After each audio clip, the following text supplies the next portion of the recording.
Um espectro assombra o mundo. É uma frase repetida pela cidade em Cosmópolis, do David Cronenberg. Paira uma tensão no ar que parece poder explodir a qualquer momento. A gente acompanha tudo da perspectiva do Eric Pecker, um jovem bilionário, CEO de uma empresa de gestão de ativos financeiros. No começo, parecendo meio alheio a tudo, olhando para a cidade depois da quinta noite seguida de insônia, ele não sabe o que quer até que decide fazer um corte de cabelo. O único lugar em que ele corta fica no outro lado da cidade, e o chefe de segurança dele imediatamente desaconselha. O presidente está visitando a cidade hoje, o tráfego está gigante, com ruas fechadas, protestos acontecendo pela cidade, e relatórios de segurança apontando a provável tentativa de ação de grupos terroristas, marcando um alvo nas costas de figuras impopulares como um grande player do mercado financeiro. Ainda assim, na contramão de toda a racionalidade, o Eric quer cortar o cabelo. Não na quadra do lado, que tem duas barbearias, como aponta o segurança, mas no outro lado da cidade. E é basicamente através desse trajeto que se passa o filme. Então, sim, a maior parte do filme acontece dentro dessa limusine. O Eric, na maior parte do tempo, está na poltrona, com computadores a partir dos quais ele realiza as operações e interage com esses números. De forma tão fria que,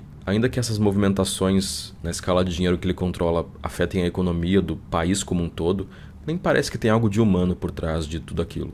Na verdade, a limusine como um todo é algo muito irreconhecível. Parece que saiu de um filme de ficção científica. As luzes, o espaço lá dentro, tudo parece meio alienígena, aumentando ainda mais o estranhamento em torno desse mundo do Eric. Até o mundo que se vê pelas janelas da limusine é propositalmente artificial, colocado ali por uma tela verde, visto pelos olhos dele com uma camada de irrealidade, como se tratasse de ficção, coisas de um mundo ao qual ele não pertence. Através do carro, ele controla quem entra e sai da vida dele, em um ritmo que desorienta em alguns momentos, como se os diálogos acabassem bruscamente quando ele perdesse o interesse neles. Assim como os assuntos das conversas flutuassem num ritmo difícil de acompanhar. Um personagem observa como as coisas se desgastam rápido na mão do Eric. O Eric comenta sobre como as telas de plasma não são planas o bastante, que já pareceram ser, mas agora não pareciam mais.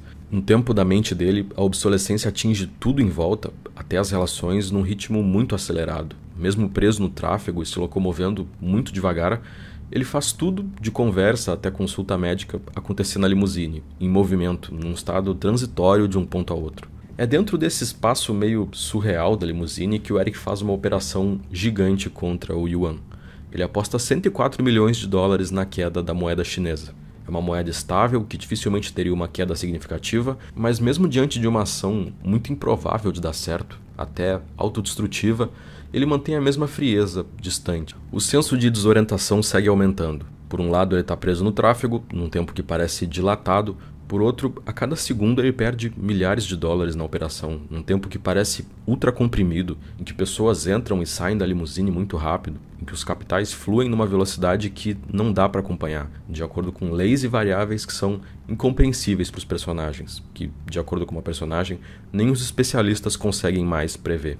O Eric encontra algumas vezes no meio do trânsito a Elise, mulher com quem ele se casou há uma semana, filha de uma família rica há gerações, símbolo de um mundo mais antigo que o dele. De um tempo onde o dinheiro estava ligado à propriedade, à produção, tinha uma forma e uma imagem definida. O capital dele, por outro lado, é financeiro, sem forma, e que parece penetrar cada vez mais num tipo de abstração impossível de rastrear.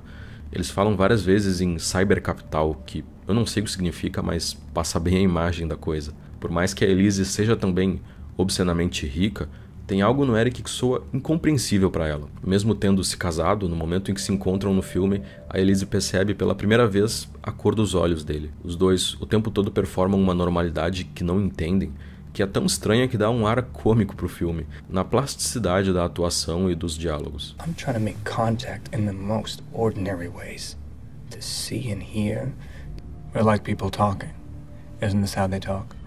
How would I know? Por mais que os dois sejam alienados em relação a como uma pessoa comum conversa, ela admite ainda ser suscetível à dor. I don't know how to be indifferent.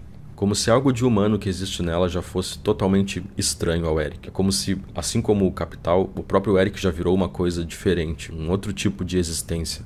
Esse estranhamento se estende ao espaço e ao tempo que parecem tão deformados na concepção do filme.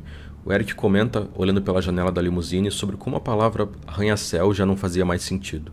Como algo que surgiu no pós-Primeira Guerra como uma medida de dominação do homem sobre o espaço e sobre a natureza. A compreensão do tamanho a partir do avanço contra o terreno do céu, que antes pertencia ao sonho e ao divino, e hoje, para ele, a noção de um referente para se pensar essas coisas soaria como um produto arcaico de uma geração passada. A propriedade já não tem peso ou forma. Eles falam também sobre o fato de as referências cotidianas de tempo já serem obsoletas, sobre o fato de já se medir o tempo na escala de ioctosegundos, 10 elevado a menos 24 segundos. Because time is a corporate asset now. It belongs to the free market system. Enquanto essa conversa acontece, tem protestos acontecendo na cidade. O rato sendo o símbolo principal, um lembrete de tudo de material que reage tão violentamente justamente a essas deformações que eles conversam sobre. Mas eles prosseguem a conversa com a mesma tranquilidade. Bebem os drinks como se nada acontecesse, sem nenhum constrangimento, mesmo com o carro chacoalhando. É engraçado, fica uma ironia mórbida no ar conforme a conversa se aprofunda na abstração ali dentro e a realidade mais irracional possível se afirma do lado de fora. O Eric, inclusive, ao invés de assistir pela janela, às vezes olha pelo noticiário na tela. Ele diz que parece mais real ali. A mulher pergunta pro Eric o que ele comprou com 104 milhões de dólares. Não foram dezenas de cômodos, vistas incomparáveis, elevadores privados. Ele gastou esse dinheiro pelo próprio número em si. O que ele comprou foi 104 milhões de dólares. Para ela, toda a riqueza virou riqueza por si só. Money has lost its narrative quality the way painting did once upon a time. Money is talking to itself.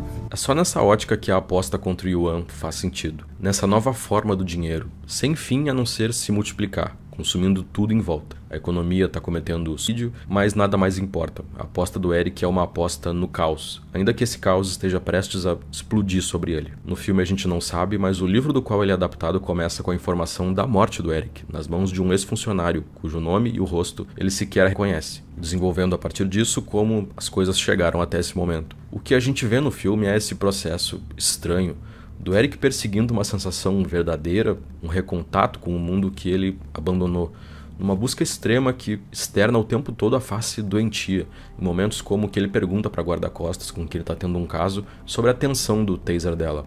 100,000. Jam your nervous system.